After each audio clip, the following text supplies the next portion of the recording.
Oke, langsung aja kita mulai pembahasan kali ini. Hari ini kita bakal bedah sesuatu yang jujur aja luar biasa mind-blowing.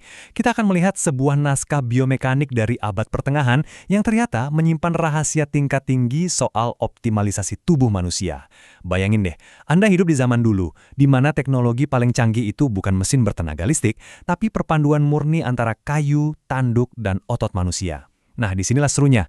Kita akan lihat gimana para ahli di masa itu berdebat sengit soal desain senjata. Spesifiknya, antara milih kecepatan mantah yang meledak-ledak atau kontrol penuh yang presisi.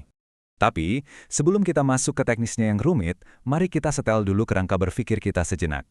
Teks sumber yang kita jadikan acuan ini dibuka dengan sesuatu yang sangat indah, yaitu sebuah niat dan doa belajar. Ini ngasih tahu kita satu hal krusial. Para ilmuwan dan grandmaster zaman dulu itu nggak ngelihat studi tentang bela diri dan persenjataan cuma sebagai urusan adu fisik atau kekerasan. Sama sekali nggak. Mereka menganggapnya sebagai pencarian ilmu pengetahuan yang benar-benar sakral. Jadi, mempelajari ketegangan tali busur itu derajat kemuliaannya sama dengan belajar agama atau filsafat. Dan itu jelas butuh kejernihan pikiran yang absolut. Nah, hal ini bawa kita ke pertanyaan utama yang memicu seluruh perdebatan dalam analisis kita hari ini. Gimana sih cara para pakar sejarah ini nentuin ukuran busur yang paling sempurna? Dan ingat, ini bukan cuma catatan sejarah kuno yang ngebosenin ya, ini beneran debat panas soal teknik mesin, biomekanika, dan gimana cara meretas batas maksimal performa manusia. Buat seorang pemanah di masa itu, ukuran busur itu harfiahnya nentuin hidup dan mati di medan pertempuran. Setiap sentimeter itu benar-benar diperhitungkan. Jadi, basis dari analisis kita kali ini bersumber dari sebuah dokumen yang sangat spesifik, yaitu bab 7 dari kitab Al-Wadeh, karya Imam At-Tabari. Di bab khusus ini, Imam At-Tabari itu bertindak layaknya, ya semacam jurnalis investigasi gitulah. Beliau mendokumentasikan perbedaan pendapat yang super tajam di antara para ahli panahan terkemuka. Beliau mencatat gimana dua filosofi besar saling berbenturan cuma buat nentuin satu hal, gimana cara paling tepat ngukur busur yang ideal buat pemanah. Dan disinilah pertarungan dua mazhab pemikiran ini dimulai. Nah, yang bikin bagian ini sangat menarik adalah polarisasinya. Di satu kubu, kita punya Imam Abu Hashim, sang representasi dari penganut kubu kecepatan atau daya lesat. Terus, sebagai penantangnya, ada Imam Thohir al-Balkhi dan Imam Ishaq Arafah, yang berdiri teguh sebagai perwakilan kubu kontrol dan stabilitas. Kedua kubu ini punya argumen mekanis yang sama-sama kuat soal apa yang bikin sebuah senjata itu bisa dibilang superior. Oke, mari kita bedah kubu kecepatan duluan. Imam Abu Hashim ini punya aturan pengukuran yang sangat-sangat spesifik. Beliau bilang, sebuah busur kalau tali busurnya udah terpasang, panjangnya itu harus lebih pendek dari panjang anak panah yang dipakai. Seberapa pendek? Wow, cuma satu ruas jari. Yap, bener banget.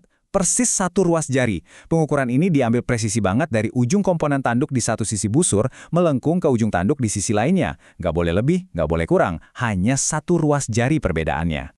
Pastinya dong, Abu Hashim gak asal nebak bikin aturan ini. Alasannya itu murni sains, fisika dan efisiensi. Gini logikanya, busur yang ukurannya dipangkas sedikit lebih pendek dari anak panahnya, itu bakal bereaksi kayak pegas yang ditarik sampai batas maksimal ketegangannya. Hasilnya, wah, pas dilepas, busur ini ngasilin daya lesat yang kilat banget. Kecepatan mentah inilah yang, menurut Abu Hashim, berbanding lurus sama kemampuan anak panah buat nembus target dalam banget. Bener-bener tenaga yang meledak-ledak. Tapi tunggu dulu, disinilah kubu lawan masuk buat ngasih kritik tajam. Filosofi tandingan yang diajukan oleh Imam Thohir al-Balkhi dan Imam Ishaq Arafah ini menolak mentah-mentah ide busur pendek tadi. Argumen mereka menuntut keseimbangan yang absolut. Menurut mereka, panjang tanduk pada busur yang udah dipasangi tali itu harus, tanpa kompromi, sejajar persis sama panjang anak panahnya. Nggak boleh dikurangin dan nggak boleh dilebihin. Toleransinya nol besar. Intinya, mereka ngejar harmoni fisik yang 100% sempurna antara amunisi dan pelontarnya. Thohir dan Ishaq ngebedah habis-habisan kenapa deviasi ekstrim itu bahaya banget. Kalau busur dibikin terlalu panjang dari anak panahnya, daya lesatnya bahkan loyo, dan otomatis penetrasinya lemah. Senjatanya jadi nggak efisien kan? Tapi sebaliknya, dan ini kritik utama mereka buat Abu Hashim, kalau busurnya lebih pendek dari anak panahnya, senjata itu bakal jadi liar banget, susah banget dikendaliin, dan butuh tenaga fisik yang benar-benar menyiksa cuma buat sekedar narik talinya aja. Coba deh kita lihat lebih dekat konsekuensi fisik dari maksain pakai busur pendek ini. Ada harga mahal yang harus dibayar oleh si pemanah. Karena tarikannya dipaksain, tangan kiri pemanah, tangan yang megang busur, itu bakal gemeteran parah. Getaran ini secara instan langsung ngancurin bidikan. Lebih parah lagi, ketegangan ekstrim ini bawa risiko fatal buat materialnya, busurnya bisa retak, talinya bisa putus tiba-tiba, dan ironisnya nih, gara-gara getaran yang kacau itu, kedalaman penetrasi anak panahnya malah jadi merosot drastis. Ngeri kan? Jadi, poin krusialnya ada di sini. Ini tuh semacam hukum mutlak soal daya tembus. Menurut para ulama di kubu kontrol ini, segede apapun tenaga mentah yang dipunya sebuah busur, itu nggak bakal ada artinya sama sekali kalau nggak ada kestabilan. Daya tembus maksimal cuma bisa didapat kalau si pemanah punya kendali yang konstan dan nggak goyah atas tangan dan postur tubuhnya. Anatomi manusialah fondasinya. Kalau fondasinya aja udah gemeteran, energinya bakal terbuang sia-sia sebelum anak panah nyentuh target. Masalah utama dari busur pendek itu adalah sifatnya yang terlalu responsif. Bayangin aja kayak bawa mobil balap tapi setirnya kelewat sensitif. Karena busur pendek itu nguras tenaga banget, tangan kiri pemanah otomatis bakal mulai gemeter karena ototnya kelelahan. Nah, karena busurnya begitu tegang dan hyper-responsif, getaran sekecil apapun di tangan kiri itu nggak bisa diredam. Getarannya langsung nyalur ke lintasan anak panah, dan boom, akurasi tembakan Anda hancur total. Disinilah letak keindahan dari busur yang seimbang dan disesuaikan ukurannya secara presisi tadi. Teks ini ngejelasin kalau manusia itu kan bukan mesin statis ya. Kita bernafas, jantung kita berdetak, dan otot kita itu punya getaran mikro yang wajar. Busur yang panjangnya sejajar persis sama anak panah, desainnya tuh mampu mentolerir atau memaafkan getaran alami tubuh kita ini. Dia bakal nyerap tremor-tremor kecil tadi tanpa ngerusak lintasan panah. Jadi arahnya tetap lurus, tetap akurat. Senjata ini bekerja selaras sama kelemahan manusia. Mari kita lanjut dan lihat gimana hal ini terbangun makin menarik. Teks dari abad pertengahan ini ternyata pakai sebuah analogi yang super relevan dengan teknologi modern kita sekarang.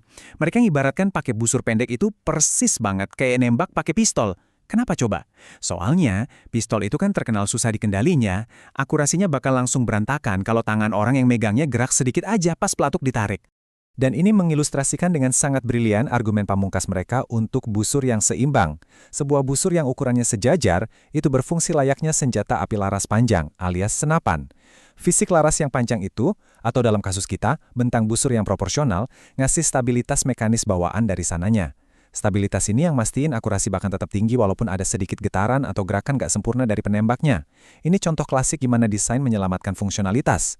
Pas kita sampai di penghujung pembahasan teknis ini, teksnya ngebawa kita balik ke nuansa spiritual di awal tadi, lewat sebuah doa penutup yang jujur aja nyentuh banget. Sang penulis menutup dengan, "Ya Allah, sesungguhnya aku titipkan kepadamu apa yang telah aku baca, aku hafal, dan aku pahami." Para sarjana kuno ini sadar betul, setelah ngelewatin semua perdebatan biomekanik dan teknis yang rumit ini, kemampuan untuk mengingat dan nyimpen ilmu pengetahuan itu sendiri adalah sebuah berkah yang harus terus dijaga dan dirawat. Yang pada akhirnya ngebawa kita ke satu bahan renungan mendalam dari analisis kita hari ini. Perdebatan antara Imam Abu Hashim dan kubu Imam Thohir al-Balkhi ini ternyata jauh lebih besar dari sekedar urusan sepotong kayu dan tali. Ini adalah pertanyaan abadi tentang efisiensi. Apakah kekuatan tertinggi itu benar-benar ada pada mekanika mentah sebuah senjata? Ataukah justru terletak pada keseimbangan, stabilitas, dan penguasaan diri yang fokus dari orang yang memegangnya? Sebuah pertanyaan yang pastinya layak banget buat kita renungin, terlepas dari apapun busur yang kita pakai di kehidupan kita sehari-hari. Terima kasih udah menyimak pembahasan mendalam ini sampai akhir.